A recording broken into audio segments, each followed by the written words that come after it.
विशिष्ट अतिथि के रूप हाँ, में हो जाएंगे हमारे second year deputy third staff second year third year में जिनका एडमिशन और करवाने से आदरणीय कंसेशन प्राचार्य मिलेगा महोदय, ना, उनके लिए ऑप्शन है। सम्मानित मंच, विद्वान साथियों और प्यारे विद्यार्थियों, फिजिक्स में एमएससी तो जैसा है कि ही नहीं। कॉलेज कम्युनिटी कनेक्ट प्रोग्राम है, नहीं। पेरेंट्स टीचर मीट है, शिक्षक छात्र और अभिभावक संवाद इस प्रोग्राम का नाम है। इस कार्यक्रम की महत्ता इन शब्दों से ही आप अंदाज़ा लगा सकते हो कि जो आपके अभिभावक हैं वो आपके प्रारंभिक शिक्षक हैं, जो आपके माँ बाप हैं वो आपके प्रारंभिक शिक्षक हैं, और उसके बाद में जो शिक्षा प्रारंभ होती है वो शिक्षकों के साथ, संस्थानों के साथ। तो पहला जो शिक्षा का मंदिर है वो कहीं ना कहीं आपका घर है।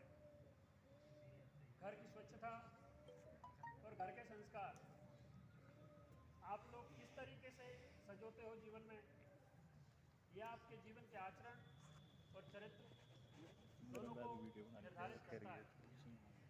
तो आज हमने इस नवाचारी कार्यक्रम की जो पहल है, माननीय आयुक्तालय राजस्थान कॉलेज शिक्षा के निर्देशानुसार और राजस्थान सरकार की पहल में हम ये कार्यक्रम आयोजित कर रहे हैं।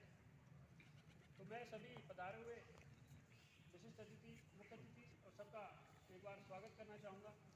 और इन शब्दों के साथ संक्षिप्त में उद्बोधन के लिए कहा गया है, तो मैं आपका ज़्यादा समय ना लेते हुए आज का जो युवा है उसको कुछ प्रेरित करने के लिए मैंने कुछ लाइन्स लिखी हैं, उनको आपके बीच में मैं रखना चाहूँगा। इससे पहले मैं आपको एक कैरियर संबंधी कोई भी सलाह देना चाहता हूँ कि आप देश की सर्वोच्च प्रशासनिक सेवा आईएएस और इस राज्य की जो सर्वोच्च प्रशासनिक सेवा आरएएस, उसके लिए अगर आप प्रयासरत हैं और आप में कहीं जज्बा है तो आप लक्ष्यहीन ना बने, लक्ष्य चुने, सशक्त युवा बने। अगर आप सशक्त हैं तो भारत सशक्त है, अगर आप सशक्त हैं तो भारत सुरक्षित है। आप किस नज़रिए से देखते हो, किस नज़रिए से आप घर परिवार के लोगों को देखते हो, किस नज़रिए से आप आसपास के एनवायरनमेंट को देखते हो, महिलाओं को देखते हो, दिव्यांगों को देखते हो, विकलांगों को देखते हो, या फिर किसी भी वंचित वर्ग को देखते हो, आपका नज़रिया क्या है? वो आपकी शिक्षा की पहली प्राथमिकता है, और वही जो सीखी जाती है और वो सिखाई जाती है वही शिक्षा का मूल उद्देश्य है।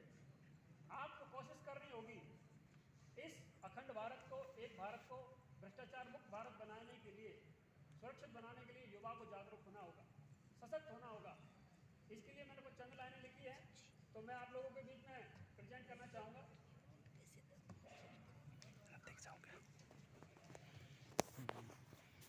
ये युवा पर केंद्रित है, जो भटकते हुए युवा हैं। मैं उन युवाओं की बात नहीं कर रहा जो युवा हमारे पैरा एथलेटिक्स हैं, जैसे कि अवनीला खेरा है, उनका पहली भारत की महिला बनी है जिन्होंने पैरा एथलेटिक्स में गोल्ड मेडल लाए हैं। सुंदर सिंह गुर्जर है। इस प्रकार की बहुत सारी प्रतिभाएं हैं। अरुणिमा सिन्हा है जो बिना पैरों के एवरेस्ट पर चढ़ गई। आप जानते हो बिना पैरों के पहाड़ों पर चढ़ना, वो भी एवरेस्ट जैसे पहाड़ पर। मजबूत इरादों और कट्टर हौसलों की बुनियाद होती है वो। ऐसे ही यूं ही कोई जीत हासिल नहीं कर लेता। जीत के लिए बड़े पैमाने निर्धारित करने होते हैं, जलना पड़ता है, रातों में जगना पड़ता है। मेहनत के बगैर कोई चीज़ हासिल नहीं हो सकती। ज्ञान, अनुभव और इन चीज़ों की त्रिवेणी में जल के ही एक युवा सशक्त बनता है। तो जो मेरे से पहले पूर्व वक्ता आए थे सर, उन्होंने ये कहा था कि ज्ञान और अनुभव, इसके बिना शिक्षा अधूरी है। तो मैं आपके सामने ये प्रेजेंट करना चाह रहा हूँ कि भारत माँ करे पुकारे इसका टाइटल है। मैं बोल रहा हूँ, ऐ मेरे देश के युवा, सुनना आप लोग गौर से, ऐ मेरे देश के युवा, क्या मैं तुझसे एक सवाल पूछ सकती हूँ? ये भारत माँ आपसे कह रही है कि क्या वो आपसे सवाल पूछ सकती है, क्योंकि वो जानती है कि आप झुझला जाओगे। सवालों से आप बहुत डरते हो, सच से आप बहुत डरते हो। क्यों भटक गया तू, क्यों भटक गया तू, क्यों अटक गया तू आज़ादी के दीवानों के अरमानों से, आज़ादी के दीवानों के अरमानों से, माँ बहन के प्यारे रिश्तों से। कभी डाल रहा तेजाब तू है, कभी डाल रहा तेजाब तू है, तो कभी नशे में धुत बेहिसाब तू है, कभी नशे में धुत बेहिसाब तू है। भीड़ से अलग है या कहीं भीड़ में तू है, पर्दे में है या बेपर्दा तू है। कभी ट्विटर पर, कभी फेसबुक पर तू है, कभी इंस्टा पर तो कभी टिकटॉक पर तू है। पर घर पर क्या माँ की गोद में तू है? पर घर पर क्या माँ की गोद में तू है? आप लोगों ने भुला दिया है उस संस्कृति को, जिसके लिए मैं कह रहा हूं। पर घर पर क्या माँ की गोद में तू है? तेरे हाथों में एंड्रॉयड जिसने दिया, तेरे हाथों में एंड्रॉयड जिसने दिया, क्या उसके हाथ में तू है? जिस माँ बाप ने आप लोगों को एंड्रॉयड दिए, इतने इक्विपमेंट्स दिए, क्या वास्तव में आप उन लोगों के हाथों में है, कंट्रोल में हो, या फिर निकल गए? या फिर जिस जिस मंजिल को पाने के लिए उन्होंने आपको जो साधन दिए, वो साधन से ही भटक गए? तेरे हाथ में ये एंड्रॉयड जिसने दिया, क्या उसके हाथ में तू है? निकल गया क्यों तू उस हाथ से? भटक गया तू क्यों जज्बात से? ख्याली दुनिया में जी रहा है तू, अब माँ की गोद में कहाँ है तू? अब माँ की गोद में कहाँ है तू? तेरी मंजिलें धुंधला सी गई हैं, तेरी मंजिलें धुंधला सी गई हैं, तेरी सांसें नेटवर्क में अटक सी गई हैं। बीच चौराहे पर है तू, बीच चौराहे पर है तू, मंजिल दूर है पर रुका है तू, मंजिल दूर है पर रुका है तू। सीधे हैं रास्ते पर शॉर्टकट में है तू, सीधे हैं रास्ते पर शॉर्टकट में है तू। ठहर सा गया है तू, ठहर सा गया है तू, या आगे बहुत निकल गया है तू।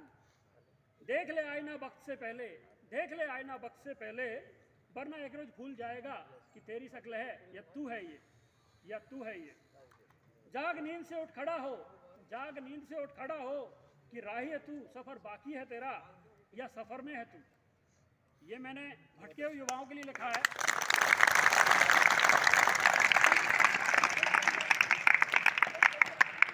आप लोगों से कहना चाहूंगा इसी पोएट के सारांश में, वो आप सुनिए। ये आप लोगों को प्रेरणादायी वक्तव्य है, सुनिए। अब निकल तू सफर पर, अब ये आप लोगों के लिए है। अब निकल तू सफर पर की राहों को इंतजार तेरा है, अब निकल तू सफर पर की राहों को इंतजार तेरा है। बन भगत सिंह, बन सुभाष तू, बन क्रांति की ज्वाला, की इंकलाब तेरा है। ढल गई ना उम्मीदी की शाम, ढल गई ना उम्मीदी की शाम, कि सुबह का सूरज तेरा है। चीर दे लहरों को, कि समुंदर को इंतजार तेरा है। तोड़ दे सारी बेड़ियां, कि आजाद देश तेरा है। बन जा दीपक, कि घर में तेरे अंधेरा है। उठ जाग रुक मत, उठ जाग रुक मत, कि वक्त तेरा है, कि वक्त तेरा है।